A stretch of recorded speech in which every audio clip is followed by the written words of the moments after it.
ఒకవేళ షర్మిల గారు కాంగ్రెస్ పార్టీ అధ్యక్ష పదవి తీసుకుంటే జగన్మోహన్ రెడ్డి గారికి వచ్చే ముప్పు ఏంటి? టీడీపీకి ఏమైనా ముప్పు వచ్చే అవకాశం ఉందా?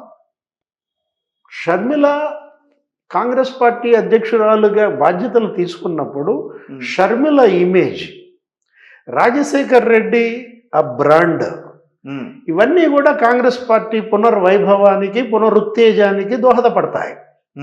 ఎవరైతే జగన్ బాధితులు ఉన్నారో, తెలుగుదేశం వైపు వెళ్ళలేని వారు, జనసేన వైపు చూడలేని వాళ్ళు అందరూ కూడా మళ్ళీ షర్మిల నాయకత్వంలో నడిచే అవకాశం ఉంది. స్వగృహ ప్రవేశం, ఘర్ వాపసి అంటాం. ఓకే, వాళ్ళ సొంత పార్టీ అది. ఏది గతంలో కాంగ్రెస్ పార్టీలో రాజశేఖర రెడ్డితో కలిసి పనిచేసిన వాళ్ళంతా కూడా ఇప్పుడు మల్లాది విష్ణు ఉన్నాడు, సీట్ లేదు. మల్లాది విష్ణు రాజశేఖర రెడ్డి వీర విధేయుడు. అతని గమ్యం ఎటుంటుంది? జగన్ తలుపులు మూసేశాడు. ఈ పరిస్థితుల్లో మరి తలుపులు తెరిచింది షర్మిల. అటు వెళ్లాల్సిందే కదా కాంగ్రెస్ వైపు. ఆల్రెడీ ఆళ్ల రామకృష్ణారెడ్డి ప్రకటించాడు, ఒక వీడియో విడుదల చేశారు ఆయన. ఆళ్ల రామకృష్ణారెడ్డి తన జర్నీ షర్మిలతోనే అని చెప్పేశాడు. ఎప్పుడో షర్మిల వెంటే తన ప్రయాణం అంటూ జగన్ విముక్త ఆంధ్రప్రదేశే మా లక్ష్యం అంటున్నారు.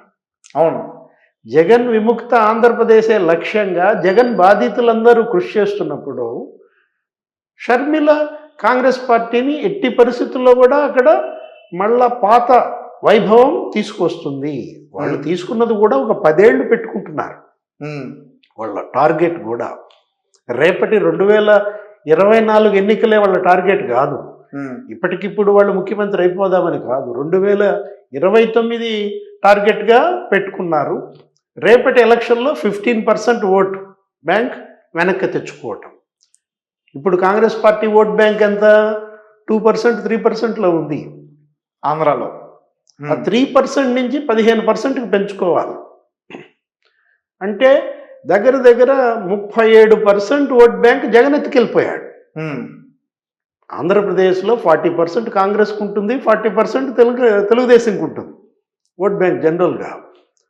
37% ఓట్ బ్యాంక్ జగన్ ఎత్తుకుపోయినది మళ్ళా జగన్ చెల్లెలు తెచ్చి కాంగ్రెస్లో మళ్ళా కలపాల.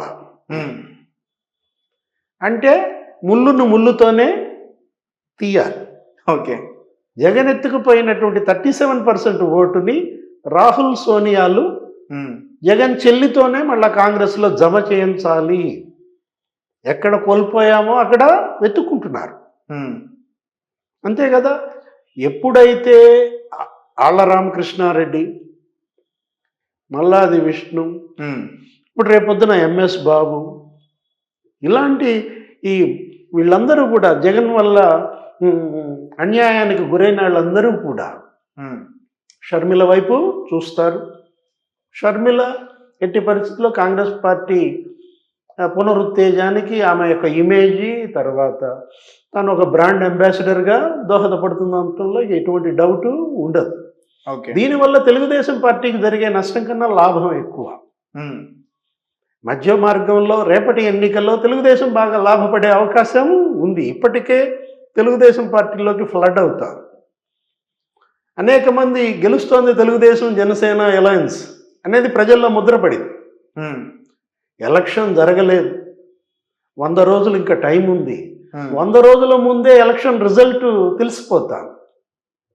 100 రోజుల ముందే జగన్మోహన్ రెడ్డి ఓడిపోతాడు అనేది ప్రజల్లోకి బలంగా వెళ్తాం. అంటే మీరు ఏమంటున్నారు? ఇండైరెక్ట్ గా జగన్ ఎమ్మెల్యేలను తీయడం కాదు, ఎమ్మెల్యేలే జగన్ వదిలేసి వెళ్ళిపోతున్నారు అని అంటున్నారా మీరు ఇప్పుడు మాట్లాడిన దానికి అర్థం? Vice versa. రెండు, ఇప్పుడు యాక్టివ్ వాయిస్ ఒకటి, పాసివ్ వాయిస్ ఒకటి. తేడా ఏముంది? జగన్ వదులుకున్నా, వాళ్ళు జగన్ని వదిలేసిన, వాళ్ళిద్దరూ ఒకళ్ళనొకళ్ళు వదులుకోవడం దేవుడు ఎరుగు. జనం వీళ్ళని వదులుకుంటున్నారు, జనం జగన్ని వదులుకుంటున్నారు. ఇప్పుడు కేసీఆర్కి జగన్కి పోలిక అక్కడే. అహంభావం ఒక ప్రధాన కారణం. కేసీఆర్ అహంభావం కేసీఆర్ని ఓడించింది తెలంగాణలో. ఆయన ఏం చేశాడు? తన పార్టీ పేరే మార్చేసుకున్నాడు. తెలంగాణనే తీసేసి భారత రాష్ట్ర సమితి చేశాడు. అది కోలుకోలేని దెబ్బ, అవును సార్. ప్రధాన తప్పిదం. నేల విడిచి సాము చేశాడు. మహారాష్ట్రలో పార్టీ పెడుతున్నా, కర్ణాటకలో పార్టీ పెడుతున్నా, కుమారస్వామి మన భారత రాష్ట్ర సమితి ప్రారంభోత్సవానికి ముఖ్య అతిథి, అతనితో అలయన్స్ పెట్టుకుంటున్నా. ఇట్లా దేశం మొత్తం తిరుగుతూ అందరూ ముఖ్యమంత్రుల్ని కలిసి తనే ఒక ఫెడరల్ ఫ్రంట్ అని. అంటే ఆయన డిసైడ్ అయిపోయారు, ఇక్కడ తెలంగాణలో మనల్ని కొట్టే పార్టీ లేదు అని చెప్పి ఆయన డిసైడ్ అయిపోయి ఆలోచన వచ్చిందంటారా? ప్రజల్లో అదంతా ఒక అహంభావంగా కనపడింది. అహం దించాలనుకున్నారు, అది దించారు. మొన్నటి తీర్పే మనకు తెలుసు కదా ఏంటి. సేమ్ అదే అహంభావం జగన్మోహన్ రెడ్డిలో అక్కడ ప్రజలు చూస్తున్నారు. ఇప్పుడు పాలకుడికి ఎప్పటికీ అహంభావం ఉండకూడదు. అందుట్లో ముఖ్యమంత్రి స్థాయిలో ఉన్న వాళ్ళు తగ్గి ఉండాలి. ఏదో సినిమాలో పవన్ కళ్యాణ్ అంటాడు, ఎక్కడ తగ్గాలో కాదురా, ఎక్కడ నెగ్గాలో కాదు, ఎక్కడ తగ్గాలో తెలియాలి అంటాడు. అందుకే పవన్ కళ్యాణ్ కూడా బాగా తగ్గుతున్నట్టున్నాడు. అవును, పోటీ పడి మరీ తగ్గుతున్నాడు. ఏది ఎట్టి పరిస్థితుల్లో వైసీపీ విముక్త ఆంధ్రప్రదేశ్ అనేది ఒక లక్ష్యంగా పెట్టుకున్నాడు. జగన్మోహన్ రెడ్డిని ఓడించాలనే లక్ష్యంలో తగ్గాల్సినంత తగ్గుతున్నాడు. కానీ ఇక్కడ జగన్మోహన్ రెడ్డి ఏమైపోయాడు, వై నాట్ 175 అంటున్నాడు. ఎంత అహంతో కూడిన మాట. వై నాట్ 175 అని నువ్వంటే, వై నాట్ 542 అని మోడీ అనుకుంటే ఏం జరుగుద్ది? మీరంతా తుడిచిపెట్టుకుపోరా అనుకుంటాడా నరేంద్ర మోడీ వై నాట్ 542 అని? వీళ్ళ నాన్న అనుకున్నాడా రాజశేఖర్ రెడ్డి వై నాట్ 296 అని? నీకే ఎందుకు వచ్చింది దేశంలో ఏ నాయకుడికి రాని ఈ స్లోగన్? ఆ వై నాట్ 175 అనే అహమే ఇవాళ జగన్మోహన్ రెడ్డి పాలిట ప్రారంధంగా మారుతుంది. ఓకే, అదే కాదు, అందుబాటులో లేకపోవటం. ప్రజలకు అందుబాటులో లేకపోతే ఆ పాలకుడు ఎందుకు కొరగాడు?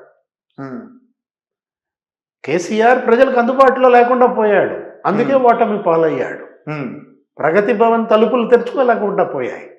ఓకే, ఎప్పుడైతే కేసీఆర్ ప్రజలకు అందుబాటులో లేకుండా పోయాడో హ్యూమన్ టచ్ కోల్పోయారు. మానవ సంబంధాలను కోల్పోయినాడు నాయకుడు ఎలా అవుతాడు? అవును, ఇప్పుడు నువ్వు ముఖ్యమంత్రివి, నేను వస్తాను నీ దగ్గరికి, నా సమస్య ఏదో చెప్పుకుంటాను. నువ్వు అరుస్తావు తీరుస్తావని కాదు, నువ్వేంటంటే ఏదో నాకు అదో తృప్తి, నీతో మాట్లాడితే అక్కడ పని జరిగిపోయిందనుకో, నువ్వే చేయించావన్న ఆనందం నాకు. నీతో ఫోటో దిగితే ఆ ఫోటో తీసుకెళ్ళి నా ఊళ్ళో అందరికీ చూపిస్తే నాకు అదొక పలుకుబడి. ఇది కదా సామాన్య ప్రజలు నీ నుండి కోరుకునేది. అవును సార్. ఆ అందుబాటుతనం, ఆ హ్యూమన్ టచ్ కేసీఆర్ కోల్పోవటం సరే, దాని ఫలితం మనం చూసాం. అక్కడ సేమ్ అదే ఎపిసోడ్ ఆంధ్రప్రదేశ్లో కూడా జగన్మోహన్ రెడ్డి. అతను పాదయాత్రలో ప్రజలందరితో అంత కనెక్ట్ అయ్యి ముఖ్యమంత్రి అయ్యావే, ముఖ్యమంత్రి అయిన తర్వాత నీ కనెక్టివిటీ ఎందుకు బ్రేక్ చేసుకున్నావు?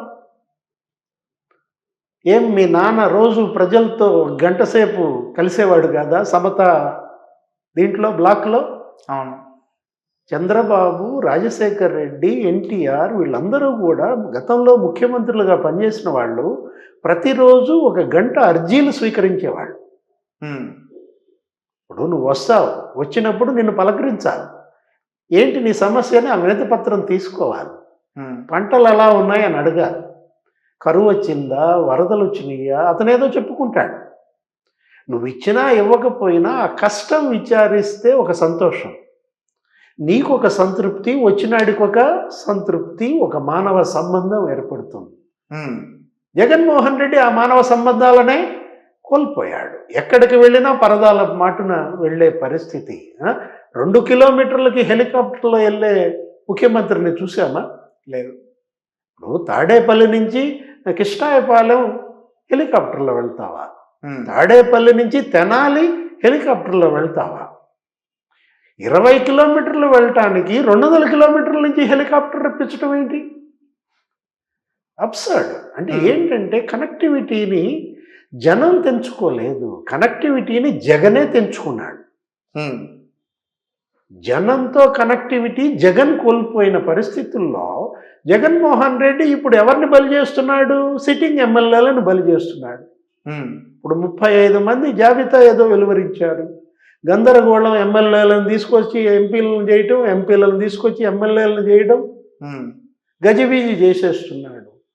ఆ? ఈ పరిస్థితుల్లో అతని మీద తీవ్రంగా ప్రబలిన వ్యతిరేకతను సిట్టింగ్ ఎమ్మెల్యేలకు అంటగట్టి వాళ్ళని బలిపెడుతున్నాడు. అవును, right.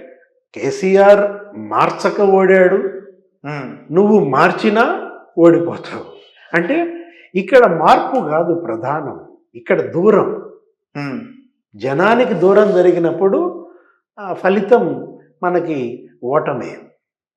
Okay, okay sir. So thank you so much sir. నమస్తే. నమస్తే.